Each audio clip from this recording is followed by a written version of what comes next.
নমস্কার বন্ধুরা, ডলি রন্ধনশালায় সবাইকে স্বাগত। আর আজকে তোমাদের সাথে শেয়ার করব সম্পূর্ণ নিরামিষ গাটি কচু রেসিপি। কোনো রকম বাটাবাটির ঝামেলা ছাড়া এই রেসিপিটা খুব সহজেই তোমরা বানিয়ে নিতে পারবে।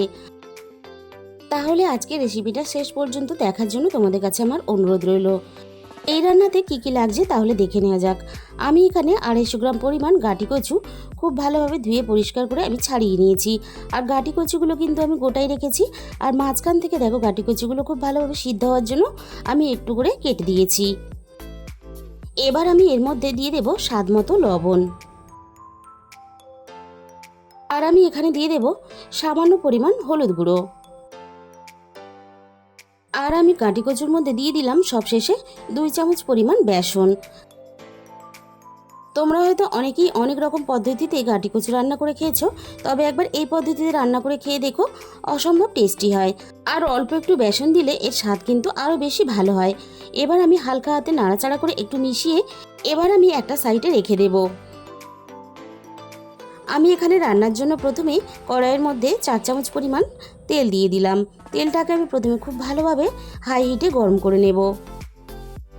তেলটা খুব ভালোভাবে গরম করে নেওয়ার পরে আমি এখানে গাটি কচুগুলো দিয়ে দেব। আর অল্প যে একটু বেসন আছে সেটা সমেতই আমি এখানে দিয়ে দিলাম। এবারে আমি গ্যাসের ফ্লেমটা একেবারে লোতে দিয়ে গাটি কচুগুলো একটু সময় নিয়ে ভেজে নেব। আর আমি এখানে গাটি কচুগুলো গোটা রেখে রান্না করছি, তোমরা চাইলে কিন্তু মাঝখান থেকে অর্ধেকও করে নিতে পারো। গাটি কচুগুলো একটু ভাজা হতে থাক। আর গ্যাসের ফ্লেমটা কিন্তু ভাজার সময় একেবারেই হাইতে রাখা যাবে না, তাহলে বেসন সমেত গাটি কচুগুলো পুড়ে যাবে। আমি গাটি কচুগুলো নাড়াচাড়া করে আরও একটু ভেজে নেব। মিনিট 5-6 মতন আমি গাটি কচুগুলো নাড়াচাড়া করে খুব ভালোভাবে দেখো লালচে করে ভেজে নিয়েছি। এর থেকে আমি আর বেশি ভাজবো না।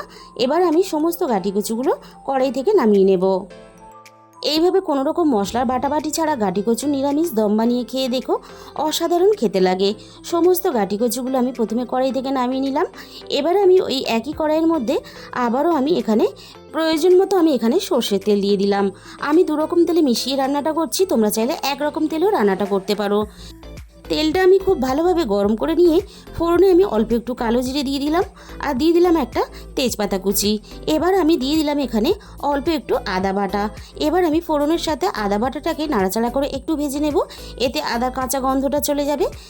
ফোড়নের সাথে আদাটা একটু নাড়াচাড়া করে ভেজে নিয়ে এবারে আমি এখানে সামান্য পরিমাণ জল দিয়ে দিলাম, যাতে না মশলাটা পুড়ে যায়। এবারে একে একে মশলাগুলো দিয়ে দেব। দিয়ে দিলাম এখানে স্বাদ মতো লবণ। আর দিয়ে দেবো এখানে 1/2 চামচ পরিমাণ হলুদ গুঁড়ো। আর আমি এখানে দিয়ে দেবো 1/2 চামচ পরিমাণ ঝাল লঙ্কার গুঁড়ো। আর ঝালের পরিমাণটা অবশ্যই নিজেদের স্বাদ মতো ব্যবহার করবে। আর আমি এখানে দিয়ে দিলাম 1/2 চামচের একটু বেশি ধনে গুঁড়ো। আর দিয়ে দেবো এখানে 1/2 চামচ পরিমাণ জিরে গুঁড়ো। আর স্বাদের ব্যালেন্সের জন্য আমি এখানে সামান্য পরিমাণ স্বাদ মতো চিনি দিয়ে দিলাম। অবশ্যই এখানে চিনি ব্যবহার করবে, তাহলে স্বাদের ব্যালেন্সটা ঠিকঠাক থাকবে। আর মশলার সাথে চিনি কষিয়ে নিলে তাহলে কিন্তু রান্নার কালারটাও বেশ ভালো আসবে। তাহলে কালারের জন্য এখানে কিন্তু আর কাশ্মীরি লঙ্কার গুঁড়ো ব্যবহার করতে লাগবে না। সমস্ত মশলা আমি খুব ভালোভাবে নেড়েচেড়ে কষিয়ে নিয়েছি। আর দেখো আস্তে আস্তে মশলা থেকে তেলটাও ছাড়তে শুরু করে দিয়েছে। এইভাবে মশলা কষিয়ে রান্না করলে তাহলে কিন্তু রান্নার কালার ও স্বাদ দুটোই কিন্তু ভালো আসে। এবার আমি এখানে 2 চামচ পরিমাণ টক দই দিয়ে দিলাম। গ্যাসের ফ্লেমটা একেবারে লোতে দিয়ে আমি টক দইটাকে মশলার সাথে খুব ভালোভাবে নাড়াচাড়া করে আমি প্রথমে একটু মিশিয়ে নেব। টক দইটা মশলার সাথে নাড়াচাড়া করে মিশিয়ে নেওয়ার পরে এবার আমি মিনিট 5 মতো টক দইটাকে মশলার সাথে আরও একটু কষিয়ে নেব। আমি এখানে টক দই রান্নাতে ব্যবহার করেছি। তোমাদের কাছে টক দই না থাকলে হাতের কাছে, তাহলে টমেটোর পরিমাণটা একটু রান্নাতে বেশি করে ব্যবহার করবে। এবার আমি ভেজে রাখা গাটি কচুগুলো মশলার মধ্যে দিয়ে দিলাম। এবার আমি গাটি কচুগুলো মশলার সাথে খুব ভালোভাবে নাড়াচাড়া করে মিশিয়ে নিয়ে আমি খুব ভালো করে কষিয়ে নেব। আর যেহেতু মাঝখান থেকে গাটি কচুগুলো একটু করে কাটা আছে, তাই একটু সময় নিয়ে মশলার সাথে খুব ভালোভাবে কষিয়ে নিলে সমস্ত মশলা কচুর ভিতর পর্যন্ত চলে যাবে আর খেতেও বেশ ভালো লাগবে। রান্নাটা আরও একটু পাক হওয়ার জন্য আমি এখানে মিনিট 5 মতন ঢাকা দিয়ে দিয়েছিলাম।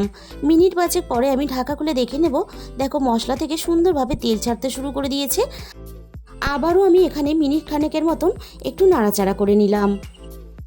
এবার আমি কচুগুলো খুব ভালোভাবে সিদ্ধ হওয়ার জন্য এখানে উষ্ণ পরিমাণ মতো গরম জল দিয়ে দিলাম। আর অবশ্যই রান্নাতে উষ্ণ গরম জল ব্যবহার করার চেষ্টা করবে, তাহলে রান্নার স্বাদটা বজায় থাকবে আর কচুগুলো খুব তাড়াতাড়ি সিদ্ধও হয়ে যাবে। এবার আমি জলের সাথে মশলা সব কিছু খুব ভালোভাবে নাড়াচাড়া করে মিশিয়ে দিলাম। আর সিদ্ধ হওয়ার জন্য আমি এখানে কিছুক্ষণের জন্য ঢাকা দিয়ে দিলাম। কিছুক্ষণ পরে আমি ঢাকা খুলে দেখে নেব কচুগুলো খুব ভালোভাবে সিদ্ধ হয়েছে কিনা। আর এই রান্নাটা যেহেতু আমি ভাতের সাথে পরিবেশন করব, তাই ঝোলের পরিমাণটা কিন্তু আমি এরকম রাখলাম। তোমরা তোমাদের পছন্দ মতো ঝোলের পরিমাণটা রাখবে। এবারে আমি দেখে নেব কচুগুলো খুব ভালোভাবে সিদ্ধ হয়েছে কিনা। গাঁটি কচুগুলো এখানে একেবারে আলুর মতো নরম হয়ে সিদ্ধ হয়ে গেছে। আর গাঁটি কচু এরকম ভালোভাবে না সিদ্ধ হলে তাহলে কিন্তু রান্নার স্বাদ ভালো আসবে না। তাই গাঁটি কচুগুলো কিন্তু একটু চেপে খুব ভালোভাবে সিদ্ধ করে নিতে হবে। এবারে আমি এখানে হাফ চামচের একটু কম দিয়ে দিলাম গরম মশলার গুঁড়ো। আর এইভাবে তোমরা যদি গাঁটি কচুর দম না বানিয়ে খেয়ে থাকো, তাহলে অবশ্যই এই রেসিপিটা একবার হলেও তোমরা বাড়িতে ট্রাই করে দেখো। তাহলে বন্ধুরা, আজকের এই রেসিপিটা ভালো লাগলে প্লিজ একটা ভিডিওতে লাইক করে দিও। আর নিজেদের বন্ধুদের মধ্যে প্রচুর প্রচুর শেয়ার করো। আর যে সমস্ত বন্ধুরা এখনও পর্যন্ত আমার চ্যানেলটাকে সাবস্ক্রাইব করোনি, এরকম নতুন নতুন রেসিপি পেতে অবশ্যই আমার চ্যানেলটাকে সাবস্ক্রাইব করে পাশে থাকা বেল আইকনটা অল করে দিও। তাহলে আমি যখনই কোনো নতুন রেসিপি আপলোড করব, সবার আগে তোমার কাছে পৌঁছে যাবে। আর তোমাদের মূল্যবান সময় দিয়ে রেসিপিটা শেষ পর্যন্ত দেখার জন্য তোমাদের সবাইকে অসংখ্য ধন্যবাদ। আজকে তাহলে এই পর্যন্ত, দেখা হবে অন্য কোনো নতুন রেসিপির সাথে।